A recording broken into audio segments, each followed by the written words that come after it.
Yes, yes, and it's way worse than that. It's Okay. that's the last thing that's happened. I mean, it has escalated to the point that I'm want to sue them for every. I want all these hotels at my feet. I am fucking furious.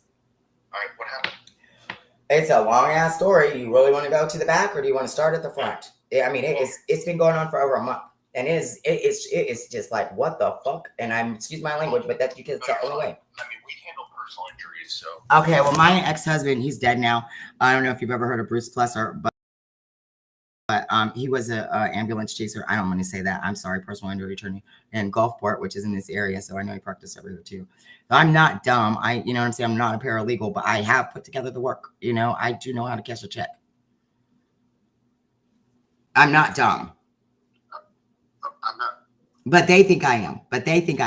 I don't think you think I am, but they think I am. Who? The hotel does, obviously. Okay. So what happened? Okay, well, first of all, it started when there was a hurricane, because my house had a fire. First of all, let me say I came down here from I had cancer. Well, I have it. I have cancer. I have bone cancer, and I am terminal. I should be dead, but I'm still breathing. Thank you, Lord. And I received treatment at Moffitt, and I couldn't. I had to move to Tampa to get here because I was living outside of Tampa. So I had to move to Tampa for my treatment because I don't have any family. So a hotel room is the most efficient thing for me. So this is all I can handle by myself. And also American Cancer Society does work with extended stay, supposedly, you know what I'm saying, to provide some charity housing. So this is where American Cancer Society suggested that I come and stay. So it would be easy on me. So okay. And in the meantime, I on TikTok and several other platforms. So I do have a following and they just don't even realize how big. But so I checked in when the fire happened. And I think it was like right after the hurricane. And everything was fine. Sort of ish for the first week because they really don't do anything they say they're doing. Like they don't, no room service, they won't clean anything. There's pot everywhere. Everybody's down there smoking pot and hanging out. I mean, it's crazy. They're rude and it's like a bar and a whorehouse is what they're running. It would looks like to me. It's right across the street from a trucking company. Yeah, I was sitting outside and I only been there like less than a week. And I'm sitting outside and I'm not racist, trust me. There's a black guy out there and he's smoking weed and he's the desk manager and he's talking about something and I don't remember what he said, but I told him, I said, I was raped because he said he loved white men, but he was especially attracted to him down there, something about him. He just loved white men. A white man walked by and he's like, he just loved them. And I was like, that's funny because I'm terrified of him. I can't be alone with him. Because I was gang raped when I was like 3 by a weird guys older than me, you know, but I was like, I can't be around him. I'm terrified of him. And he was like, oh, I'm so sorry for him. And I was like, no, it's just crazy that you like him and I'm terrified of him. That's freaking weird because I'm white. And it was funny. And I laughed about it. And but I did remember it. And I was like, that was funny. And then the very next day, because I stream live all day, every day. And I do have weirdos stalking me. And somebody threatened to rape me online. And I went downstairs and I told the desk clerk and I said, what is your policy about, somebody coming and inquiring about being a guest here? And she said, oh, no, we would never tell anybody that you were here. And I said, please don't. And I explained to her that what had just happened. And I said, please don't tell anybody I'm here. You know, I'm terrified for my life right now. And she's like, oh, no, we would never do that. Well, about 20 minutes later, I received a phone call from the front desk and it rang on my room door. And when I picked it up, they knew my name. And it was the front desk had given the phone to my stalker and told him my room number. And I was like, oh my God, I can't believe they just did that. So now I'm terrified to walk out my door. What am I going to do? So I unplugged my phone and I laid on my bed and I worked nonstop. I mean, us workaholics do. And I passed out in like 2 minutes. Well, maybe 20 minutes later, I wake up with this man pulling my foot off my bed. They have let him in my hotel room. So now I have to flee and I've already paid to stay there. Where am I going to go? Right? So is that was part of it. That was part of it. Well, so we handle injuries. So I know that, but that was part of it. So then I left there. What related to the fall, I guess. So then I left there. So then I left there and I came here. And when it's just another hotel, but it's in the same area. So I came to a hotel jumped. So I came here. Well, when I came here, they charged me an extra $100 deposit. I don't know why. There's still $300 in limbo that they've ran back and through for my cards, charging me that I don't even know where. So that's still I had $300. I don't even know where. And then when I got here, they charged me an extra $100, and then they told me I would have to pay another $100 if I wanted any of the amenities that I was getting included in my stay at the other hotel. So now they charged me an extra $500 for something I don't even get. I don't even know where it is, and I don't even have it. So what the hell?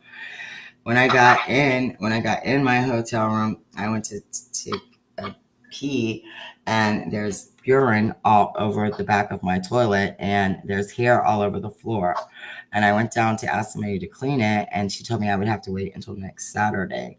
And I just it was the general manager, and they had already told me that she was going to call me back about the incident with the crap, I'm sorry, with the man in my room. And she never even spoke to me. She just closed that case, and she never even spoke to me about it. So this is another case on their file. They don't even recognize this as the same case, but they might now. But because I threw a fit Thursday. So when I got here, there's urine, there's hair everywhere. And I went down there and I asked them, can you please clean it? And no, they can't clean my room until next Saturday, no matter how nasty it is that they didn't clean it when I got here. But I'm supposed to go to chemo on Monday, and I can't go to chemo with a nasty toilet because my immune system's already compromised. So I can't even get anything to clean my toilet with, nothing. So finally, I think it was Monday or Tuesday, Monday, because by the time Monday came around, I had already cleaned the majority of what I thought was in here with myself. So by Monday, I was trying to get clean towels and stuff because I had used my linens to clean with, because I'm not buying linens to clean this stuff. And they refused to give me any towel until Wednesday. So I'm not going to chemo. You know what I'm saying? So Wednesday, they did tell me if I brought my linens down there, then they would exchange it for me. But in the meantime, I walked to the store, and the people that were stalking me at the other hotel followed me to this hotel because obviously they had given them my name, and they attacked me in the street on my way back to the hotel. While by now I'm a frizzle. I call the corporate and I tell them, listen, wait a minute. I come back. It sounds like you should be calling the police. I know. And then I come back. Wait a minute. And I come back. I come back. Whoever's stalking me, I don't even know who they are. And I can't press charges over somebody I don't even know who the fuck it is. So all I can say is somebody's stalking me. And they can't do anything until they actually touch me. And if I can't tell them who touched me, there's nothing they can do. I've already been through this, trust me. I have had the worst fucking week of my life. It has been horrible. After they attacked me, I'm sitting on the toilet peeing with my head in my hands, screaming, crying. I'm not screaming, but I am fussed and I am crying. And about that time, a roach crawls across my feet and up the back of the wall. So I'm like, oh my God, oh my God, oh my God. So yesterday? Yeah. So I'm waiting for the lady to call me back from corporate because I've already told her what's going on with the roaches and this, that, and the other.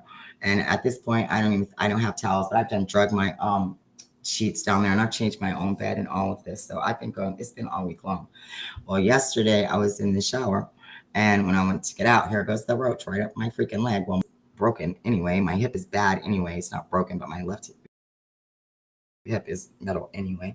And here it went, and here I'm trying to get out of the shower, and I slid out the shower and on the floor, and my knees, I just fell and bit on my knees. And so both my knees are busted up really bad, and I really do need to go to a hospital and check them out, but I'm afraid to leave my stuff here because I don't know what they're doing. So I'm like calling an attorney to see what to do. And then because I'm not paying them to stay here again, and they need to refund me my money after the stay I've had. And I want to go up there and just demand my money back. You know what I'm saying? And I don't know if I even have that right or not. And now I've been hurt, so I know I have a lawsuit. Well, this doesn't unfortunately sound like something my office would handle. I knew it. Slip out of